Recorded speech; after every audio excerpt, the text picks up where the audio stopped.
Hi friends, आप लोगों को आपकी स्टडी यूट्यूब चैनल में स्वागत है। आज हम लोग जो टॉपिक यूज करेंगे या फिर पढ़ेंगे वो है न्यूट्रिशन का ही पार्ट है कार्बोहाइड्रेट।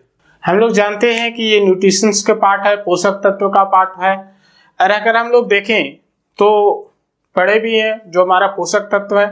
थोड़ा सा रिमाइंड करते हैं पोषक तत्व के बारे में। तो हमारा जो न्यूट्रिएंट्स होता है या पोषक तत्व, इस पोषक तत्व में अगर हम लोग बात करें तो क्या क्या आते थे, दो प्रकार के होते थे। पोषक तत्व क्या होता है जिससे हमें एक प्रकार से एनर्जी मिलती है, बॉडी बिल्डिंग होती है, या फिर बोल सकते हैं हमारे शरीर को प्रोटेक्ट करता है बहुत सारी बीमारी से। तो जो पोषक हम लोग भोजन लेते हैं उन सब के बारे में बात किया गया। अब हम लोग जो भोजन लेते हैं, कौन कौन सा भोजन लेते हैं, तो जनरली हम लोग देखते हैं कार्बोहाइड्रेट लेते हैं, प्रोटीन लेते हैं, वसा लेते हैं, मिनरल्स लेते हैं, विटामिन्स लेते हैं। तो हम लोग न्यूट्रिशंस के रूप में बांटे थे। तो उसमें से क्या था, दो प्रकार का था। एक जो था बहुल पोषक तत्व था और एक जो था वो अल्प पोषक तत्व था।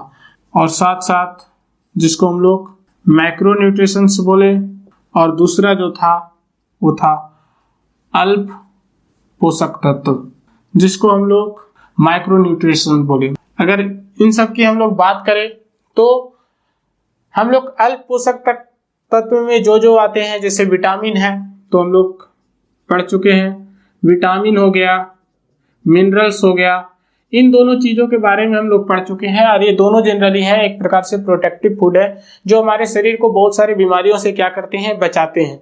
लेकिन आज जो हम लोग पढ़ेंगे वो जनरली होगा कार्बोहाइड्रेट। और कार्बोहाइड्रेट्स एक व्यक्ति को कितना लेना चाहिए एवरीडे, तो एक एडल्ट व्यक्ति अगर है तो उसको कम से कम 300 ग्राम क्या लेना चाहिए, कार्बोहाइड्रेट लेना चाहिए। कितना, 300 ग्राम। अगर मान लो फैट्स की बात करें, कार्बोहाइड्रेट हो गया। अगर हम लोग फैट्स की बात करें, वसा की बात करें तो कितना, 80 ग्राम। फिर प्रोटीन आएगा, वो एज पर डिपेंड करता है। हालांकि उसमें भी हम लोग देखते हैं कि प्रोटीन जो होता है वो कितना लेना होता है, तो हम लोग मानते हैं कि 0.8 ग्राम पर केजी के हिसाब से लेना होता है। न्यूट्रिशंस की बात करें तो यहाँ मैक्रो न्यूट्रिशंस हो गया और इधर माइक्रो न्यूट्रिएंट्स हो गया। मैक्रो न्यूट्रिएंट्स में कार्बोहाइड्रेट आता है और अभी हम लोग जो स्टडी करेंगे वो इसी के बारे में करेंगे, कार्बोहाइड्रेट के बारे में स्टडी करेंगे।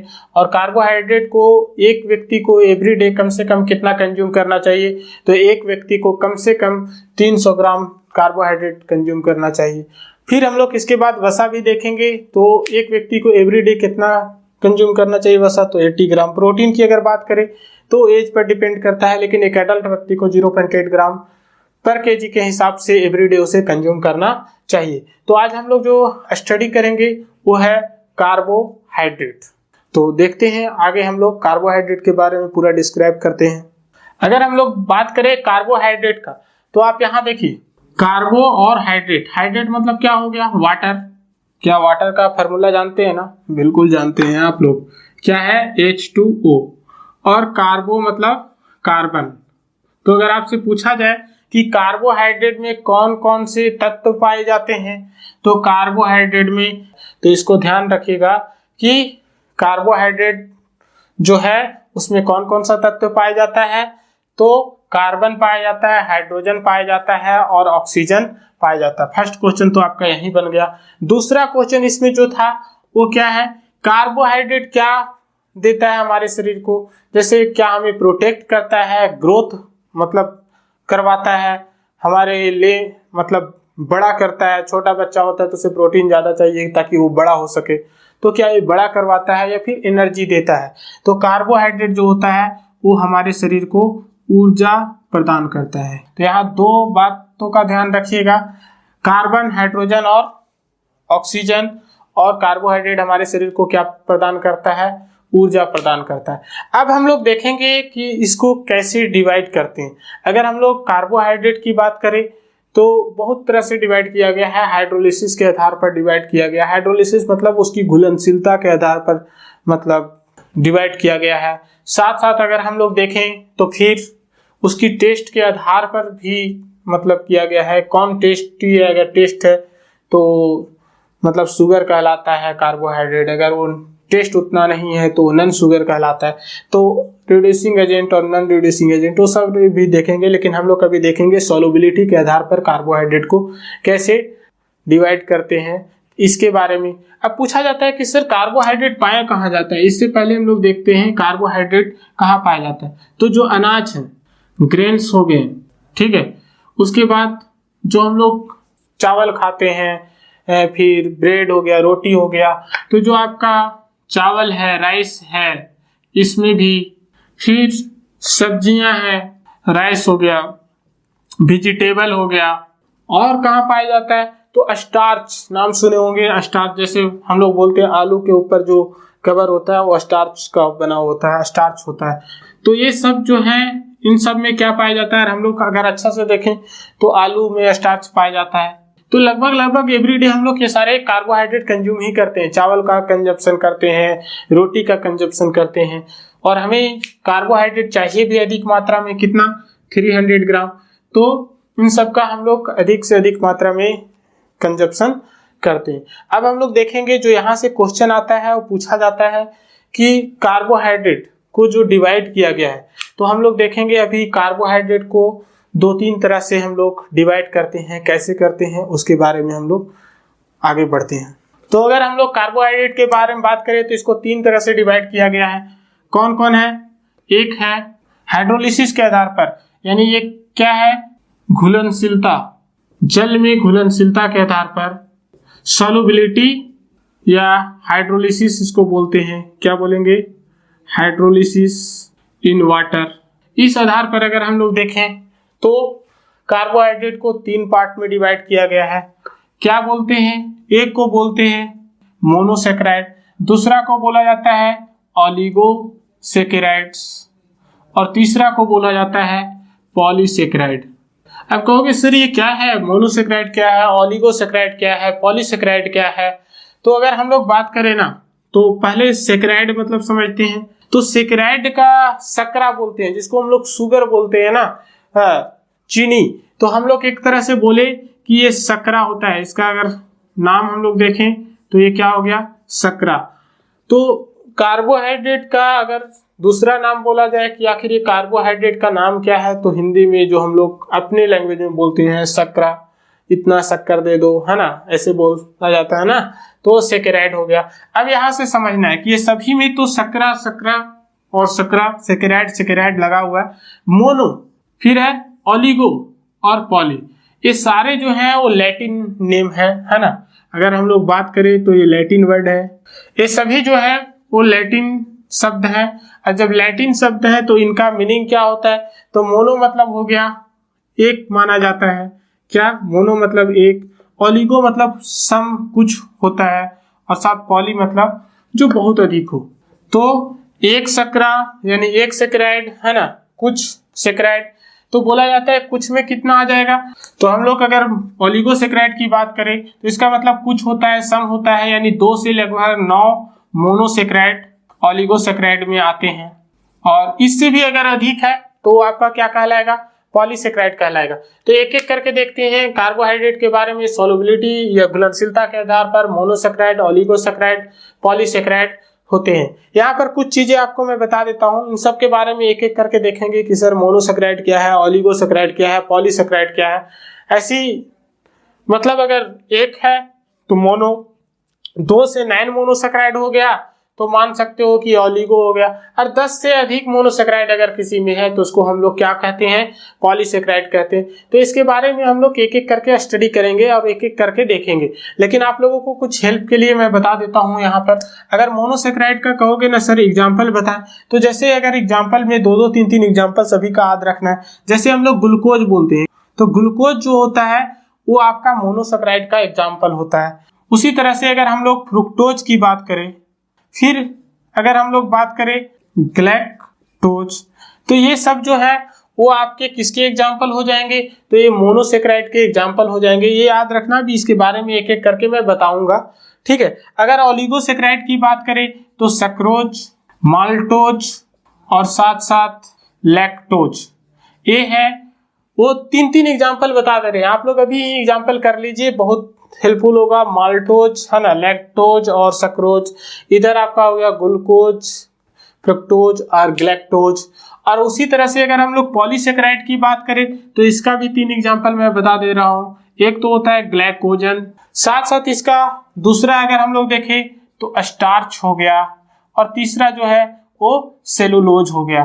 तो आपको आज क्या करना है, कार्बोहाइड्रेट, ठीक है, जो रोटी चावल ये सब में पाया जाता है, उसको हम लोग सॉल्युबिलिटी यानी घुलनशीलता के आधार पर या हाइड्रोलिसिस के आधार पर 3 भागों में डिवाइड कर दिए। एक का नाम दिया गया मोनोसेक्राइड, दूसरा का क्या नाम दिया गया ओलिगोसेक्राइड, और तीसरा का क्या नाम दिया गया तो पॉलीसेक्राइड, और तीसरा का अगर हम लोग देखेंगे तो क्या हो गया पॉलीसेक्राइड, है ना। तो ये सारा है, अगर हम लोग इसको हिंदी में सकरा बोलते हैं, ठीक है। अब अगर मोनोसेक्राइड में देखें तो इसमें से मोनो का अर्थ एक होता है, ओलिगो मतलब सम या कुछ होता है, इसका मतलब क्या होता है कुछ, और पॉली मतलब बहुत अधिक जब होता है। अगर हम लोग एग्जाम्पल अभी बोल रहे हैं कि आप लोग थोड़ा सा एग्जाम्पल देखते चलिए क्योंकि आपके लिए इंपॉर्टेंट है। तो एग्जाम्पल में कौन कौन आ जाएगा, ग्लूकोज आ गया, फ्रुक्टोज आ गया, ग्लैक्टोज आ गया। और वही चीज अगर आप बात करो ओलिगोसेक्राइड का एग्जाम्पल का तो कौन कौन आ गया, सुक्रोज आ गया, माल्टोज आ गया और लैक्टोज आ गया। अगर इसी को हम लोग पॉलीसेक्राइड की बात करें तो ग्लाइकोजन हो गया, स्टार्च हो गया और सेलुलोज हो गया। अब हम लोग जैसे बोले कि इन सब के बारे में एक एक करके देखेंगे, लेकिन ये आपको माइंड में होना चाहिए जब आप कार्बोहाइड्रेट पढ़ रहे हो, तो ये जरूर ध्यान देना है कि अगर पूछ दिया जाए माल्टोज किस प्रकार का सक्रोज है, ये क्वेश्चन पूछता है मोनोसेक्राइड है, ओलिगोसेक्राइड है या पॉलीसेक्राइड है, तो आपका क्या हो जाएगा माल्टोज जो है वो ओलिगोसेक्राइड है। अगर आपसे क्वेश्चन कर दिया जाए कि ग्लाइकोजन जो है वो किस प्रकार का सेक्राइड है या स्टार्च जो है वो किस प्रकार का सेक्राइड है, तो आपको ध्यान रखना होगा कि स्टार्च जो है वो आपका एक प्रकार का पॉलीसेक्राइड है। तो यहाँ से क्वेश्चन अराइज होते हैं, तो इसलिए कुछ एग्जांपल जो इंपॉर्टेंट है वो मैं लिखा हूँ। हालांकि इसमें देखोगे बहुत सारे एग्जांपल होते हैं मोनोसेक्राइड का, ओलिगोसेक्राइड का भी और एग्जांपल होते हैं, रेफिनोज हो गया, तो बहुत सारे सेक्राइड आते हैं। लेकिन हम लोगों को कम से कम ये 3 याद रखना है जहां से क्वेश्चन बहुत ज्यादा बनते हैं। तो इन तीनों का 3 जो है चाहे तो आप लिख ले या इसको ध्यान में रखें क्योंकि ये आपके लिए काफी इंपॉर्टेंट होगा। यहाँ से क्वेश्चन डायरेक्टली उठता है जो मैं आपको बताया कि मोनोसेक्राइड का एग्जाम्पल कौन है, ओलिगोसेक्राइड का एग्जाम्पल कौन है और पॉलीसेक्राइड का एग्जाम्पल कौन है। तो हम लोग एक एक करके अब देखते हैं। मोनोसेक्राइड से स्टार्ट करते हैं। टाइप्स ऑफ कार्बोहाइड्रेट में हम लोग सबसे पहले देखते हैं जो अभी तीनों बताए, मोनोसेक्राइड, ओलिगोसेक्राइड एंड पॉलीसेक्राइड। तो फर्स्ट हम लोग मोनोसेक्राइड देखते हैं। मोनोसेक्राइड जो होता है ये सबसे सिंपल कार्बोहाइड्रेट होता है। सेक्राइड मतलब सकरा होता है। तो अगर हम लोग देखें मोनोसेक्राइड के 3 पार्ट अभी पढ़े, बहुत सारे होते हैं, ऐसे नहीं कि सिंपल 3 ही मोनोसेक्राइड होते हैं, बहुत सारे मतलब ट्रायोज होते हैं, टेट्रोज होते हैं, पेंटोज होते हैं, हेक्सोज होते हैं। और इसका अगर जनरल फार्मूला देखिएगा मोनोसेक्राइड का, तो मोनोसेक्राइड का जो जनरल फार्मूला होता है वो CnH2n और ON होता है। अगर हम लोग n इक्वल टू क्या रखें 6 रखें तो यहाँ पर क्या हो जाएगा C6H2 × 6 यानी 12 और O6 हो जाएगा। और ये फार्मूला होता है जनरली मोनोसेक्राइड का। अगर 3 रखेंगे तो कितना होगा, तो C3H6O3, तो वो हो जाएगा आपका ट्रायोज का, यानी बोल सकते हैं 3 कार्बन वाला मोनोसेक्राइड होगा। यहाँ पर 6 कार्बन वाला मोनोसेक्राइड है तो इसको हम लोग हेक्सोज बोलते हैं, यानी 6 कार्बन से बन रहा है तो इसको हम लोग क्या बोलेंगे, हेक्सोज बोलेंगे। अगर मान लीजिए कि मैं यहाँ पर 5 ले रहा हूँ तो यहाँ पर क्या हो जाएगा, 5 ले रहे हैं तो यहाँ पर आपका बन जाएगा C5H10 और O5। तो ये जो कार्बोहाइड्रेट होगा वो आपका होगा पेंटोज का। लेकिन हम लोग को ज्यादा फोकस 3 पर करना है, एक है ग्लूकोज, एक है फ्रुक्टोज और ग्लैक्टोज। तो एक एक करके हम लोग देखते हैं इन तीनों को। तो इस पर अगर हम लोग देखें तो C6H12O6 3 जो है वो कौन कौन है, तो फर्स्ट वन को हम लोग बोल रहे हैं ग्लूकोज, फिर आपका आ गया फ्रुक्टोज और फिर ग्लैक्टोज। तो ये तीनों जो है वो आपके मोनोसेक्राइड हैं, ग्लूकोज है, फ्रुक्टोज है और ग्लैक्टोज है। तो इस ग्लूकोज में अगर हम लोग बात करें तो सबसे पहले इसको ये समझना है कि ग्लूकोज को एक और नाम से जाना जाता है जिसका नाम है ब्लड शुगर। ब्लड शुगर किसको कहा जाता है? तो ग्लूकोज को कहा जाता है। हम लोग देखते हैं ग्लूकोज क्या करता है। ग्लूकोज जो होता है एनर्जी प्रोवाइड करता है, यानी ऊर्जा प्रदान करता है। आप लोग ये बात कर सकते हैं कि आखिर ये ग्लूकोज का ऊर्जा कहाँ से मिलता है? तो हम लोग जितने भी खाना खाते हैं, वो चावल खाएं, रोटी खाएं, सब्जी खाएं, जो भी चीज हम लोग लेते हैं एक्चुअल में वो एट द लास्ट वो ग्लूकोज में ही हमारे शरीर में जो वो कन्वर्ट हो जाता है। हमारे शरीर में जितने भी चीज हम खाते हैं कार्बोहाइड्रेट के रूप में, चाहे चावल हो, रोटी हो, वो सारे के सारे क्या चीज में कन्वर्ट हो जाते हैं? लास्ट में ग्लूकोज के रूप में कन्वर्ट हो जाते हैं। ग्लूकोज जो होता है वो क्या करता है? एनर्जी यानी ऊर्जा देने का काम करता है। हम लोग देखते हैं कि जो फुटबॉल अगर मैच कभी देखते होंगे तो हाफ पीरियड में जो खिलाड़ी होते हैं उन लोगों को ग्लूकोज प्रोवाइड किया जाता है, ग्लूकोज दिया जाता है, ताकि वो थके हुए रहते हैं तो ग्लूकोज तुरंत क्या होता है, हम लोग ग्लूकोज के रूप में अगर उन्हें देते हैं तो उन्हें तुरंत ही एनर्जी प्रोवाइड मिल जाता है, क्योंकि वो टूटा हुआ फॉर्म होता है, सबसे सिंपल फॉर्म होता है। तो फुटबॉल खेलने वाले खिलाड़ियों को या क्रिकेट खेलने वाले खिलाड़ियों को हाफ टाइम में ग्लूकोज क्यों दिया जाता है? क्योंकि उनसे उन्हें एनर्जी प्रोवाइड होता है या एनर्जी मिलती है। तो खिलाड़ियों को अगर हम लोग बात करें, प्लेयर्स को, अब यहाँ से जो क्वेश्चन उठता है वो सबसे यानी हमारे शरीर का सबसे सरल जो ऊर्जा में पार्ट कन्वर्ट होता है वो क्या है? तो ग्लूकोज है। यहाँ से आपको 2-3 पॉइंट याद रखना है।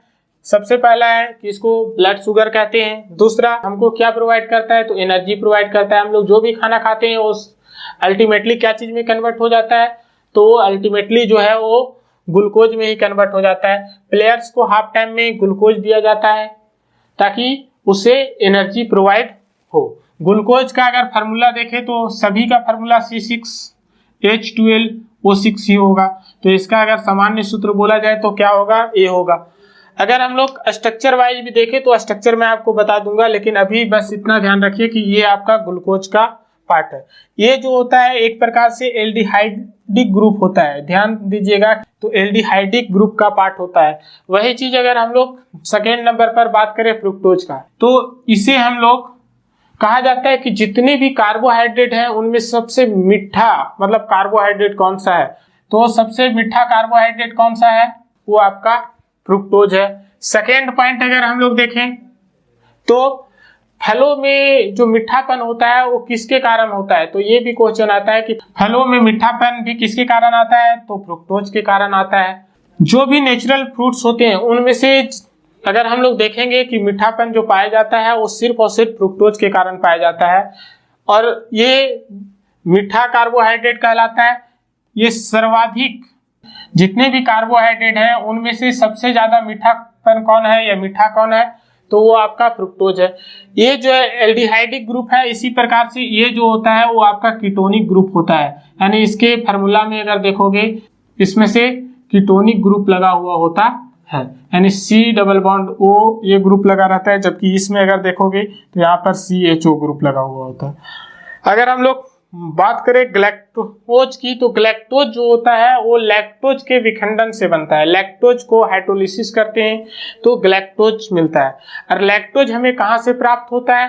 तो अगर हम लोग देखेंगे तो लैक्टोज जो होता है हमें दूध से प्राप्त होता है। तो जब दूध हमारे शरीर में जाता है तो देखोगे कि जो हम लोग मिल्क लेते हैं तो मिल्क में लैक्टोज होता है, और यही मिल्क जब हाइड्रोलिसिस करते हैं वाटर में जब मिलता है तो ये ग्लूकोज प्लस ग्लैक्टोज में टूट जाता है।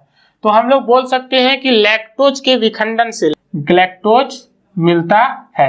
तो यहाँ यही क्वेश्चन आपका उठता है। ग्लैक्टोज में ज्यादा नहीं कुछ पूछा जाएगा, ये पूछा जाता है कि ग्लैक्टोज कहाँ से प्राप्त होता है। तो ग्लैक्टोज अगर इनडायरेक्टली देखें तो हम लोग को मिल्क से प्राप्त होता है, और अगर दूसरे तरह से पूछा जाए कि ग्लैक्टोज कैसे बनता है, तो लैक्टोज का हाइड्रोलिसिस जब किया जाता है तो ग्लूकोज और ग्लैक्टोज मिलता है। अब हम लोग इसमें से अगर देखें तो ये मोनोसेक्राइड था। मोनोसेक्राइड का 3 जो सबसे इंपॉर्टेंट है वो मैं आपको बताया, ग्लूकोज, फ्रुक्टोज और ग्लैक्टोज। अब हम लोग नेक्स्ट वन जो देखेंगे उसको हम लोग बोलते हैं ओलिगोसेक्राइड। अगर ओलिगो का पहले बताए हैं कि ओलिगो का मतलब होता है कुछ, लेकिन अगर ओलिगो में देखोगे तो 2 से लेकर 9 मोनोसेक्राइड होते हैं। अगर इसको हम लोग देखें ना तो अभी हम लोग डाइसेक्राइड में देखेंगे तो ये 3 पार्ट में इसको भी 3 इंपॉर्टेंट जो ओलिगोसेक्राइड है उसके बारे में हम लोग देखते हैं।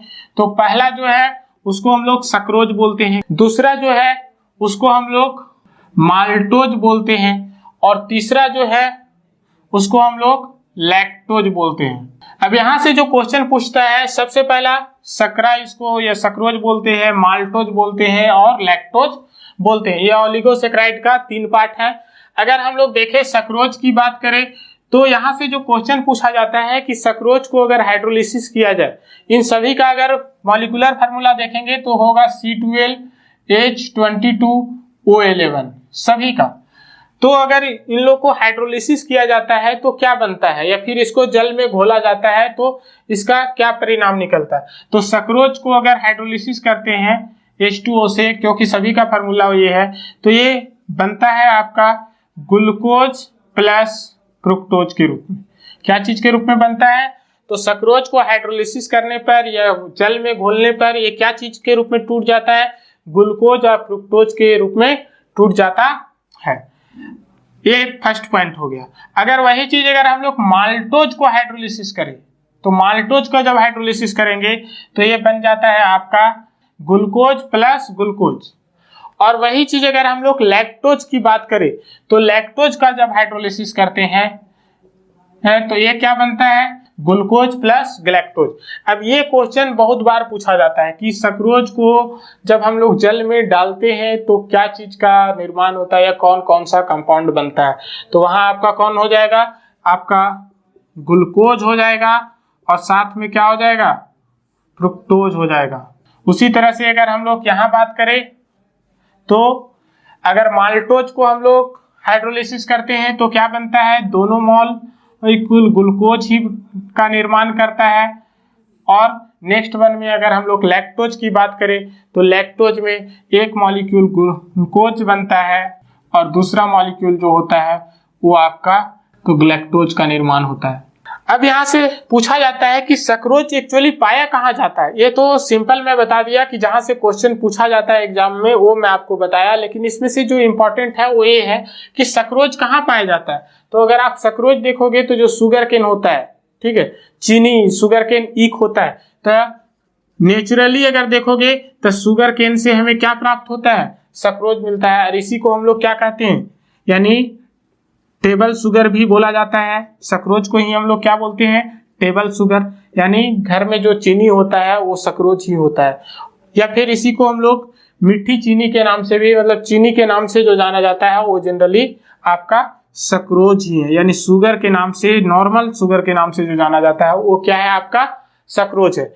अगर माल्टोज की बात करें कि माल्टोज कहाँ से प्राप्त होता है, तो ये जो माड़ होता है ना, हम लोग बोलते हैं, जैसे मान लो आप खाना बनाए हो, चावल का पार्ट वाला जो पानी पार्ट निकलता है गर्म वाला, तो जो गर्म वाटर वाला पार्ट बाद में निकलता है तो जो माड़ कहा जाता है, माल्टोज पाया जाता है। इसी कारण हम लोग देखते हैं कि माड़ जो होता है या फिर जो हम लोग खाना बनाने के बाद देखते हैं को उसमें थोड़ा जो मीठापन होता है वो किसके कारण होता है, वो माल्टोज के कारण ही होता है।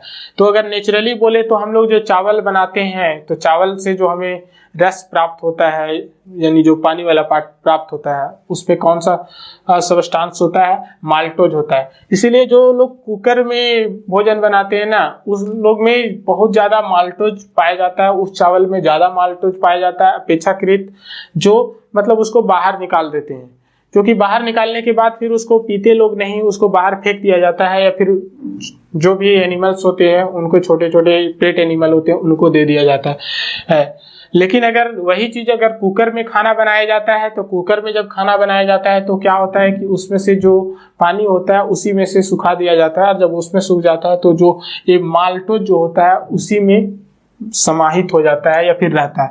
लैक्टोज के बारे में भी जस्ट बताए थे कुछ देर पहले ही कि लैक्टोज जो होता है वो किस में पाया जाता है, तो दूध में पाया जाता है। हम लोग जो भी दूध पीते हैं तो दूध पीते हैं और दूध डायरेक्टली जब हम लोग लेते हैं तो लैक्टोज को ही लेते हैं, और जब वो हमारे शरीर में वाटर से मिलता है तो फिर ग्लूकोज और गैलेक्टोज के रूप में चेंज हो जाता है। तो ये हमारा ओलिगोसैकेराइड था। तो अगर आपसे पूछा जाए कि ये कहाँ कहाँ पाया जाता है, तो नेचुरली अगर हम लोग देखें तो मिल्क से हमें लैक्टोज प्राप्त हो जाता है। जो चावल हम लोग बनाते हैं, चावल बना रहे हैं, है ना, इन सब से हमें माल्टोज प्राप्त हो जाता है। सक्रोज तो हम लोग जानते हैं जो शुगर केन होता है या कैन शुगर भी बोलते हैं, ईख कतारी हो गया, उसी से हम लोग चीनी भी प्राप्त करते हैं, तो यहाँ से हमें सक्रोज का फॉर्मेशन होता है। अब हम लोग देखेंगे पॉलीसेकेराइड। और पॉलीसेकेराइड के बारे में भी बताया कि 3 इंपॉर्टेंट होते हैं और इन तीनों को ही ज्यादातर क्वेश्चन पूछा जाता है, तो इन तीनों पर ही हम लोग फोकस करेंगे। और वो कौन कौन है, तो एक है स्टार्च, दूसरा जो है वो आपका है सेलुलोज, और तीसरा जो है वो है आपका ग्लाइकोजन। इन तीनों के अगर बारे में बात किया जाए तो सबसे पहले देखते हैं स्टार्च। ठीक है, तो स्टार्च कहाँ से प्राप्त होता है, तो हम लोग जितने भी चावल खाते हैं, आलू खाते हैं, उसके ऊपर वाला जो पार्ट होता है वो स्टार्च ही होता है। ठीक है, और ये क्या है, तो चावल, आलू है ना, एवं अन्य जो भी सब्जियां हैं मुख्यतः इनसे मिलता है हमें, लेकिन चावल, आलू, अन्य जो वेजिटेबल होते हैं उनसे हमें क्या प्राप्त हो जाता है, स्टार्च प्राप्त हो जाता है। उनके ऊपर वाला लेयर जो होता है वो स्टार्ची होता है। ये हमें एक प्रकार से क्या करते हैं, तो एनर्जी बहुत ज्यादा मात्रा में प्रोवाइड करते हैं। अगर हम लोग सेलुलोज की बात करें तो कहा जाता है कौन सा ऐसा कार्बोहाइड्रेट है जो सर्वाधिक मात्रा में पाया जाता है। एक क्वेश्चन था कि कौन सा ऐसा कार्बोहाइड्रेट है जो सबसे मीठा है, तो वो फ्रुक्टोज हो गया। ठीक है, लेकिन अगर पूछा जाए कि ऐसा कौन सा कार्बोहाइड्रेट है जो सर्वाधिक मात्रा में पाया जाता है, तो आपका है सेलुलोज। अगर मैं आपको बात करूं कि ये प्लांट है, तो प्लांट के अंदर क्या होता है, सेल मेम्ब्रेन होता है, और सेल मेम्ब्रेन के यहाँ पर अंदर में क्या है, तो यहाँ पर सेल मेम्ब्रेन है, और इसके बाहर वाला जो लेयर है उसमें क्या है, आपका सेल वाल है, जिसको हम लोग बोलते हैं कोशिका भित्ति। तो जो प्लांट होते हैं, पादप होते हैं, तो पादप यानी जो भी प्लांट है, पादप के सेल वाल जो होते हैं वो आपके क्या चीज से बने होते हैं, सेलुलोज से बने होते हैं। सबसे ज्यादा इंपॉर्टेंट है कि पौधे के जो छाल होते हैं वो क्या चीज के बने होते हैं, तो सेलुलोज के बने होते हैं। और ये भी इंपॉर्टेंट है कि सर्वाधिक, अब आप खुद सोच सकते हैं कि पूरे विश्व में कितने अधिक पौधे हैं, और बहुत अधिक पौधे हैं, उसकी छाल बहुत ज्यादा है, तो आप बोल सकते हो कि सर्वाधिक मात्रा में जो कार्बोहाइड्रेट पाया जाता है वो कौन सा है, सेलुलोज है। तो विश्व में यानी वर्ल्ड में सर्वाधिक मात्रा में पाए जाने वाला कार्बोहाइड्रेट कौन सा है, सेलुलोज है। कहाँ पाया जाता है, तो पौधे के, ये क्वेश्चन ही पूछा जाता है कि बताइए पेड़ों के जो कोशिका भित्ति होती है उसमें से कौन सा कार्बोहाइड्रेट पाया जाता है, सेलुलोज पाया जाता है। अगर हम लोग नेक्स्ट वन देखें तो वो है ग्लाइकोजन। अब सिंपल से समझिए, हम लोग ये तो बता दिए कि हम लोग खाना खाते हैं और खाना खाने के बाद जब वो अंत में ग्लूकोज में कन्वर्ट हो जाता है। कभी कभी क्या होता है कि हम आज खाना खाएं या फिर एक आध दिन हमें उपवास रह जाना पड़ता है, फिर दूसरा दिन हम लोग खाना खाते हैं। तो अगर इसके बारे में हम लोग बात करें, जो ग्लाइकोजन होता है, तो ग्लूकोज जो होता है वो एक प्रकार से क्या है, आपका मोनोसेकेराइड है, एक पार्ट है। और इस मोनोसेकेराइड में बहुत सारे मोनोसेकेराइड एक ही जगह लाकर हमारे शरीर में जमा हो जाए, तो ये ग्लूकोज का बहुत सारे पार्ट जो होते हैं हमारे लीवर में और जो इंटेस्टाइन होता है वहां पर जमा हो जाते हैं। तो जो जमा होकर एक फॉर्म करते हैं, बनाते हैं, उन्हीं को हम लोग कहते हैं ग्लाइकोजन। तो ध्यान दीजिएगा कि ये ग्लूकोज का मतलब बार बार रिपीटेड होकर हमारे शरीर में जो जमा होते हैं उससे क्या चीज का फॉर्मेशन होता है, तो ग्लाइकोजन होता है। अब ये क्वेश्चन पूछा जाता है कि ग्लूकोज हमारे शरीर में किस फॉर्म में स्टोर रहता है, तो ग्लूकोज हमारे शरीर में ग्लाइकोजन के रूप में स्टोर रहता है। तो ये आपका कार्बोहाइड्रेट का कुछ इंपॉर्टेंट पार्ट था। अब हम लोग प्रोटीन और फैट्स के बारे में नेक्स्ट वीडियो में देखेंगे। Thank you very much.